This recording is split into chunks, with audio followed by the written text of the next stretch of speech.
Okay, I'm back. Wife stepped out. She went back in the house. She'll be back out here in a minute, though. All right, finished cleaning this as good as I'm going to get it. I'm not going to be really, Mary Poppins here, cleaning it nice and pretty and then sing a song. But I want to go ahead and get my gold mixed up and just shoot that on there real quick. Thought about using my large gun to shoot it because it's a little better control. This one actually has pretty good control on it, so it's not too bad. Nice getting in small crevices. You don't waste a lot of paint. So I'm going to make sure I only mix up like maybe 2/3 this time instead of both of it. I got to get my glasses on to see what this says on here for mixing up. Oops, sorry. Kick the tripod. Yeah, you're still looking at everything. Okay. Now, I need my glasses on. I need to find out what this thing says. When you get older, you can't see anything. So let's see what this label says for adding some reducer in here. All right, where are you at? Acrylic says used with adequate ventilation. Yeah, I'm not going to be spraying a whole lot, so I think we're good to go. Reduce 100% to 150% with thinner.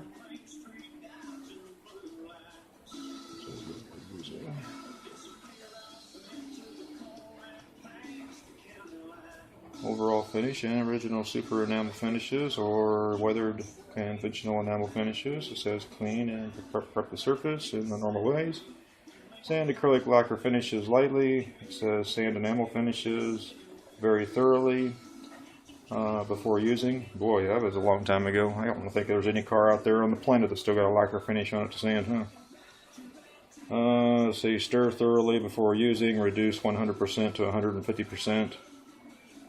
So basically that's just 1-to-1 really. That's what that means.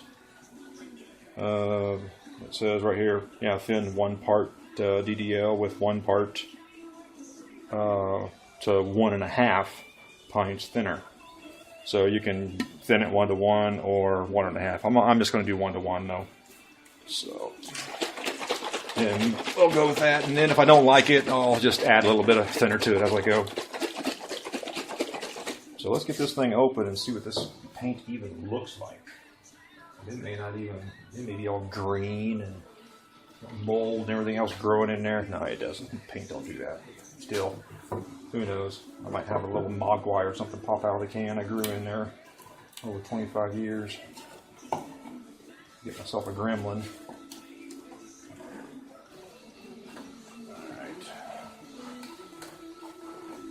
Let's see what this paint looks like. Ooh, not too bad, really.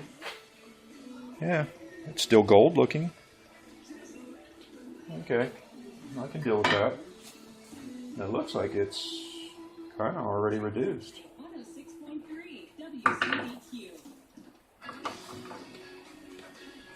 Not bad.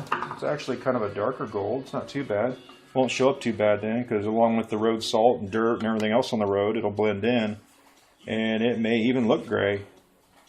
So yeah, that doesn't look too bad. I think that's not too bad. See that glob? That's what's on the bottom of the can. So I think I better dig one of my filters out. So, yeah, this don't look too bad at all. Let me see if I can get some of that globules off the bottom and get them dissolved in there. Yeah. Looks pretty thin, doesn't it? I mean, look at that. Look at the viscosity dripping off of there. I mean, that's almost reduced already.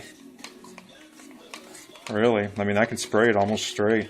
I don't think I'm going to add. I'm not going to do 1-to-1 like they said. Nope, not doing it. That's thin. So some of the pigment is not. The only thing I'm concerned is that it may not dry. So I'll set it in front of the heater. I'll hang it in front of my salamander over there and let it cook for a little bit and see if it'll cook on there. Let it set for a week or two. See how it works. And then if it's still kind of tacky after about a week, that means this paint is definitely no good, and I'll just have to basically just wipe it off, because it'll wipe right back off then. So it seems to be okay, because I don't feel any more pigment in the bottom of this can. There's no more pigment in there, and that's all I'm getting on the stick is just a little bit of pigment stuck to it there. So I think I got, wait a minute, I think I found some more. Yeah, there's another piece right there. So a little bit of pigment. It's mixing up though. Yeah, it's getting thicker the more I do that. I'll just keep trying it, I guess.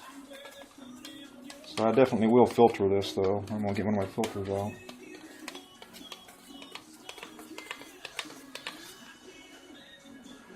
Oh yeah, it's starting to smooth out now. I can see it. There we go.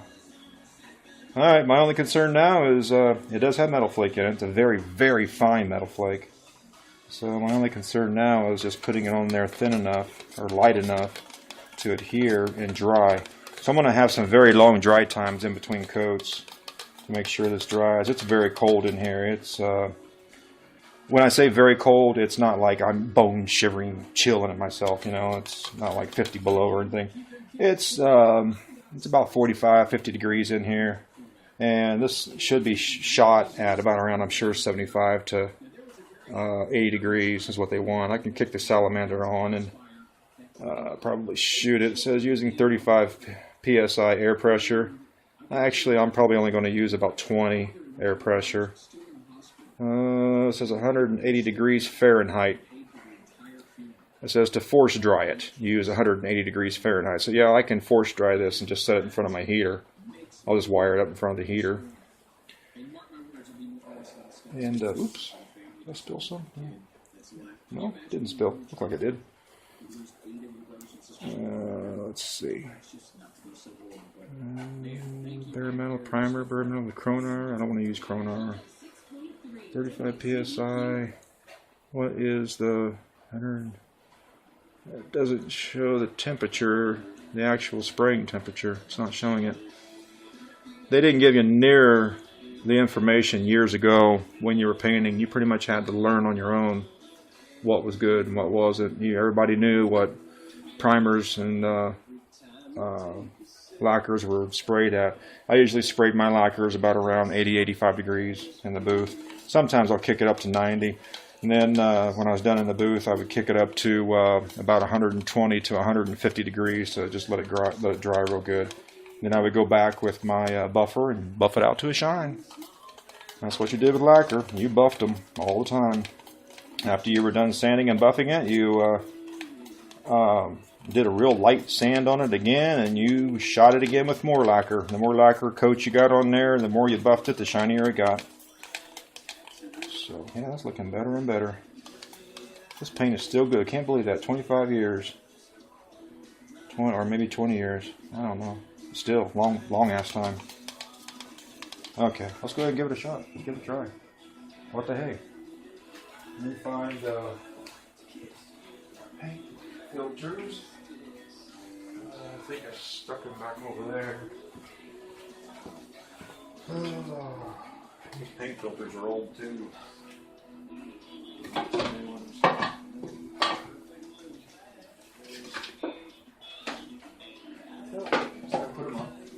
Alright, looks like they're inside my little emergency box, wherever it's at. I to go over here, something there, just up there.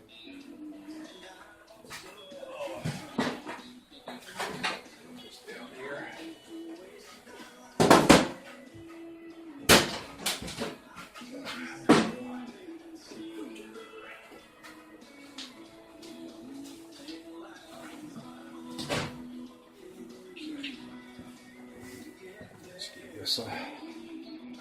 Give this a quick go and see what we got.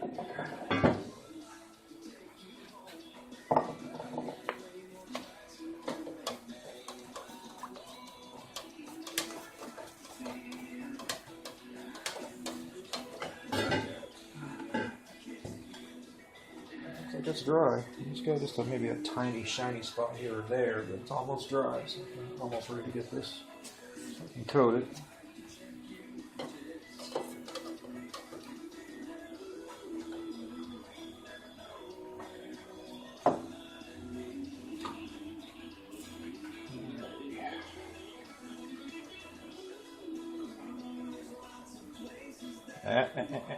We're doing that.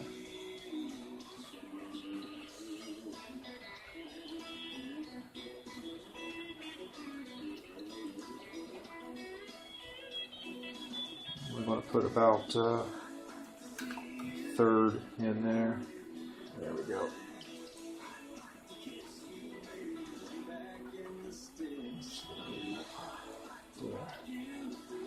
Good, so it looks pretty good.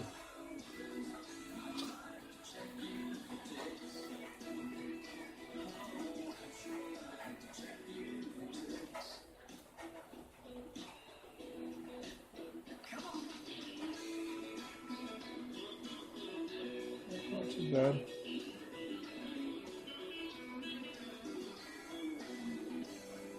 There's that little can she made.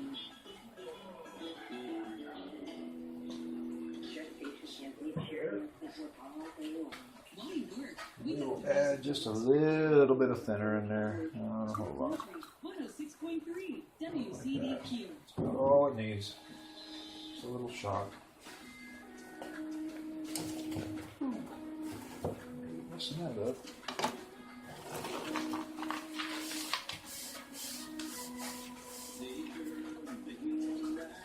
That should be enough to spray that rim. Get some color on there.